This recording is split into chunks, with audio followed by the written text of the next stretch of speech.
Hello and welcome to a new edition of Blind Date with a Book. Today, our blind date is with our latest publication, Digital Imaginaries.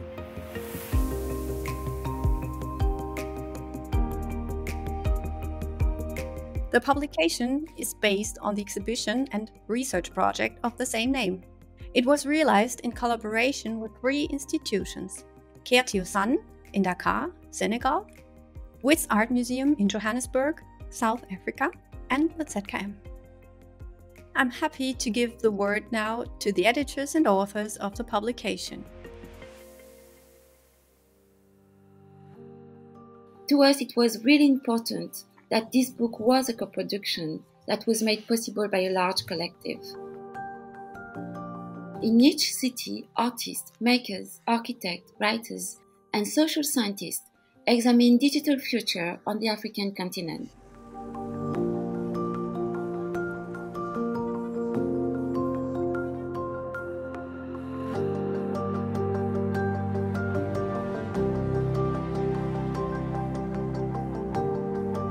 Together, we collaborated to produce new scholarly and artistic works, as well as workshops, public discussion, and seminars. The contributions in this volume deal with diverse digital phenomena and imaginaries. Some works, for example, address the continuing impact of toxic histories and the conflict-ridden extraction of minerals that are critical to the digital economy. Other works explore the political realities of digital productions on the continent, for example in the video game industry, digital elections, or entrepreneurship. They ask how we can decolonize and decenter the history of digital technology. In the same line, some contributions appropriate very specific Silicon Valley tropes, such as the smart city, to question and change what a smart city should be or could be, for instance. When edited this book, we wanted to present artistic and scientific works on the same plan. When artistic works are in dialogue with scholarly and activist text, new possibilities arise, and this close dialogue between disciplines also reflects what is happening on the continent at the moment.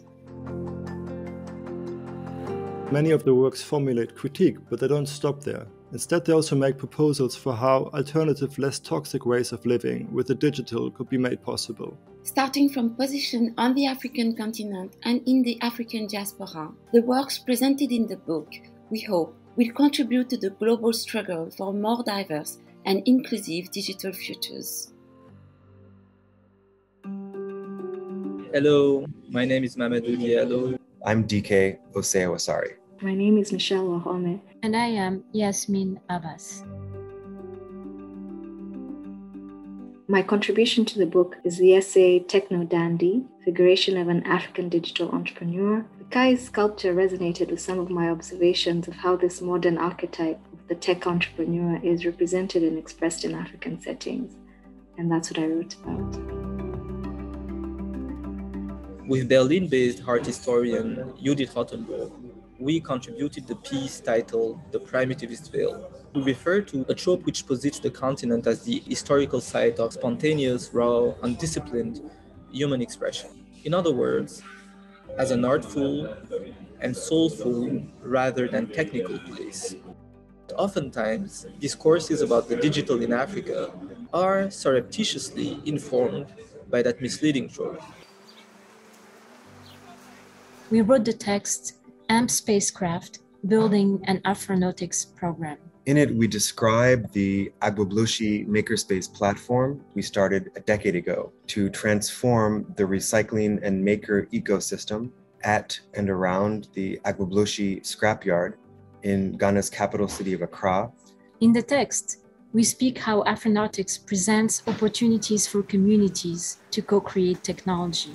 We ask the question, can we craft spaces that empower youth to realize their full potential as proactive producers of technology instead of its passive consumers?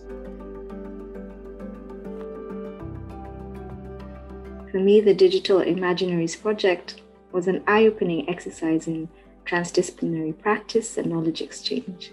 And it all ultimately coalesced into a moment of collective enlightenment on the digital present and insights on what is to be done about it.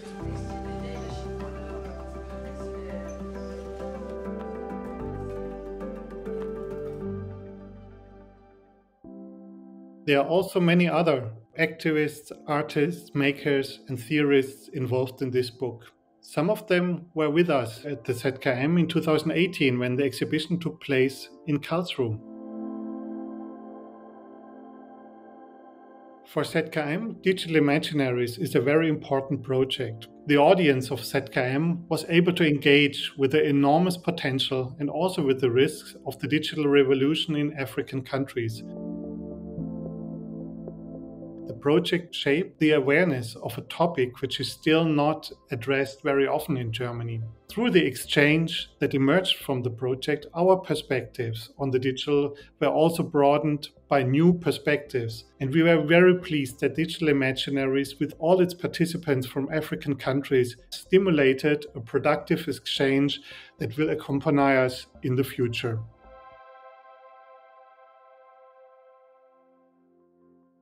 I want to summarize the core argument which was driving our project.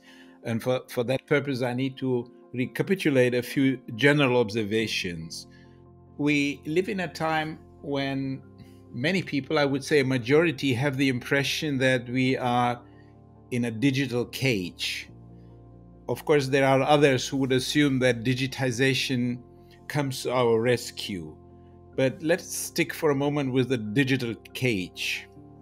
We inquire generally into imaginaries of the future, and we assume that these are driven to a large extent by techno-scientific developments, and particularly by one of them, namely by digital technologies.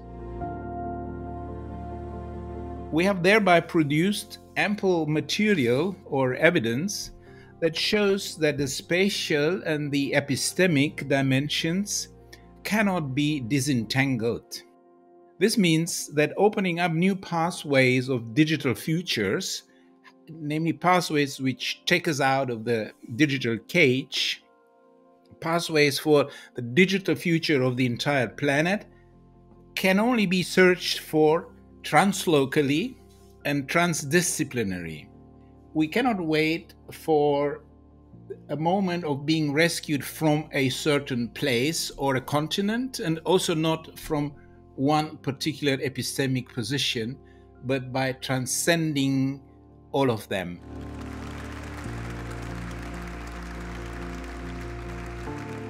The publication was printed as a German language and English language edition.